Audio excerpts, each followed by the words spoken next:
Everything, the conditioning that I had been given, whether it was in my education system or whether it was, just from your cultural backgrounds, I wanted to not forget them, but I wanted to bring that but leave myself open to all kinds of possibilities that would come my way. Every kind of experience that I would have as Miss Universe. And I think that was the best thing that I could have done for myself in my 20s, because it gave me a chance to grow as a person and to have the most incredible experience that any 21-year-old can ever ask for in their life. We are the goodwill ambassadors from across the world and addressing the Harvard AIDS Institute on the HIV/AIDS crisis in Southeast Asia.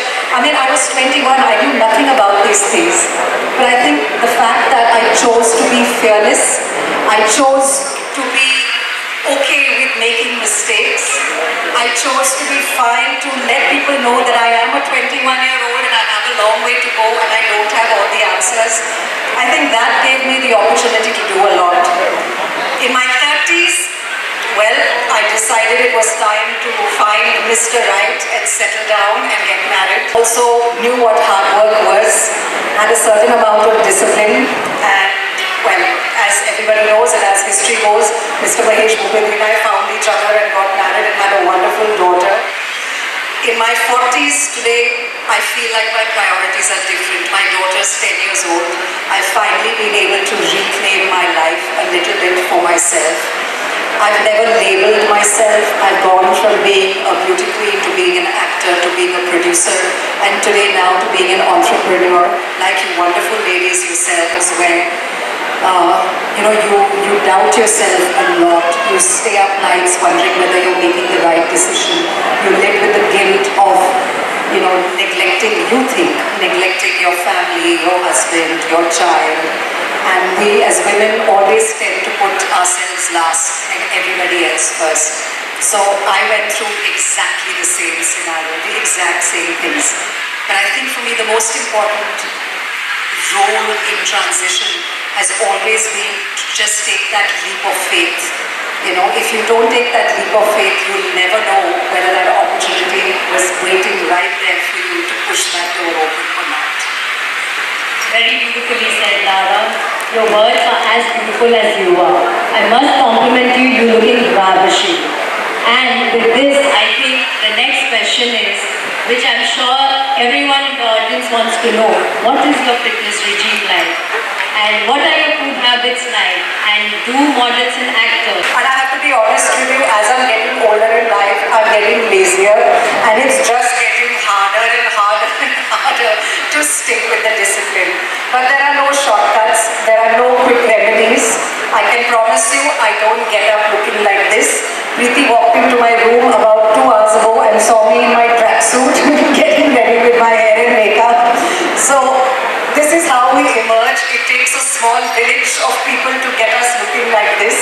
But at the end of the day, we're public figures, we're celebrities, so there's an image that you have to live up to.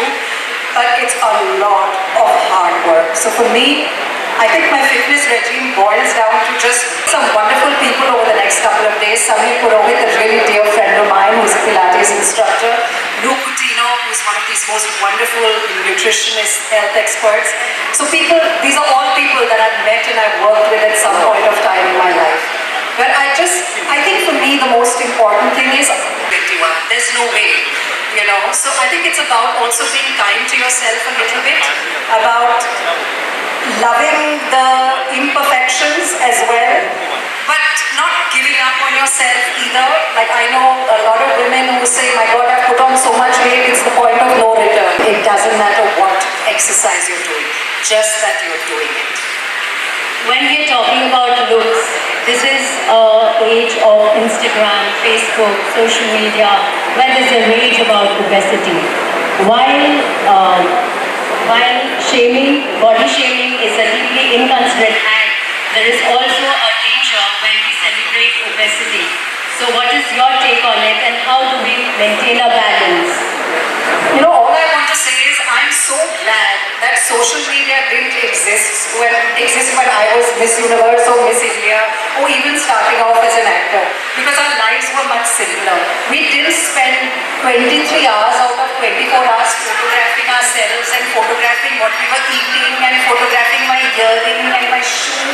I mean, it's exhausting. I understand that we have to do it, and yes, I photographed my outfit before I left the hotel today because I know the designer I'm wearing would be very happy to see the photographer. But I'm not somebody who enjoys it. I really find it absolutely exhausting. Then how does one give a normal childhood to the children? See, to my child, it's har ki murgi dal barabar. Her mother she doesn't care who her mother is or what she did, or 22 years ago she won a contest and wore a crown, and none of this matters to Saira. Saira honestly didn't even realize what her mother does in Goa. And we were shooting this song, which I'm sure some of you are aware of, called Choo Chan Choo Chan. The reason there's a specific step in that song, which is like a classic, which is like some one-footed thing. The reason that that step came about is because my foot was fractured. It was in a cast and I couldn't move. And Akshay said, लेकिन हम गाना तो shoot करना ही है, तो एक ऐसा step करते कि तुम एक पैर पे नाचो. So that step came out only because I was dancing on one foot. But we were on the beach in Goa shooting this, and my daughter came to the set to visit me, and I could see it in her eyes. Suddenly one bulb went off. She was like, oh, this is what my mother does. And now, of course, she's become my biggest critic. And she's horrible because she's also, I mean, she has no filter, right? It's like it's mom. So when I'm leaving the house, she's like, is this what you're wearing? You're going to go out like this? You don't look nice. I'm like, but I have no time to change. You know, I'm sorry, but I'm going to go out like this. But this is making you look fat. You know, so I mean, it's horrible. It's like a wake-up call like you never thought God was going to give you. It's like a fatta that He decided to give you a reality check with. But yes, it's tough in our business to raise a child with the right kind of grounding. And I think in this matter, that is the reason that I wanted to choose somebody in my life as a life partner who understands what hard work is and understands hunger and who also came from very humble beginnings. So both Mahesh and I, firstly, we made a, before I even had a child, before we had a child, we made a pact that when we have our kid, one parent will always be with her. So both of us are working professionals. When I go away on location to a shoot, Mahesh is actually a great dad and he's with her 24/7. When he was working and he was still a professional tennis player and still on tour, culture, something very new, never existed when I first came into the industry. And I know what I signed on for, but my child didn't sign on that. But I think in India we have a very peculiar culture with our press and our paparazzi. Nowhere else in the world, not in Hollywood, nowhere do we cut birthday cakes with the paparazzi. They don't invite paparazzi to their wedding and give them mithais, whereas we do. You know, so I think we're just different as a culture. And I think our paparazzi, in a way, it's a codependency that exists. So there are times where Saira was very small and I would get out at the airport or get out at someone's birthday party and the paps would be there and I would say, I'll give you a photo, give me 2 minutes, let me put her inside and come back out.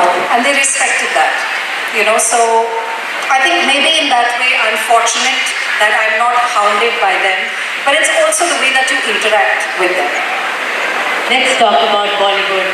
I'm sure everyone is waiting for that. So when you were crowned Miss Universe, you were very young. Then you joined the film industry and you didn't have a background. How was it in the beginning and how was your first day at shoot? So, you know, there's no other way to put it. I was a real buddhu. I come from a services background. We're 3 generations of pilots. My grandfather was a pilot, my father was in the Indian Air Force, my sister's in the Indian Air Force, my brother-in-law who's here with me today was also in the Indian Air Force. You know, so, I mean, flying was in our blood. And हमारी मतलब पास time ये होती थी कि शाम को ना Sunday के दिन या सैटरडे के दिन एयरपोर्ट स्टेशन में एक पिक्चर लगाई, बस कमिंग मैडम आपको बॉय चाहिए। Finally I lost it. तो मैंने मुड़ के उसको एक लाफा मारा कि बदतमीज, तुझे शर्म नहीं आती, क्या बॉय चाहिए। And Akshay is looking at me saying, क्या तुम पागल हो गई है क्या? ऐसा फिर क्या करूं, ये मेरे पीछे पड़ा हुआ है, बॉय चाहिए क्या? मैं बैंकॉक में हूँ क्या कि बॉय चाहिए बोला जा? ही सेड बॉय मतलब स्पॉट बॉय। बेवकूफ, हर एक्टर के पास में स्पॉट बॉय रहता है। ये बेचारे को काम चाहिए, ये तुमसे काम मांग रहा है। So I had no clue that there was something called a spot boy. मुझे ऐसा कुछ पता नहीं था। Spot boy is very integral part of your life, you don't understand. A spot boy is like the keeper of all your secrets. You have the same spot boy throughout your entire career. He knows everything about you, everything about your home, everything about, like, he keeps all your jewelry, he holds your chhata, he gives you your pani and your juice. He's like your shadow in your conscience. So ये बेचारे को काम चाहिए था, लेकिन obviously मेरा थोड़ा सा cross connection हुआ था उससे. You know, I've always wondered and wanted to ask you this.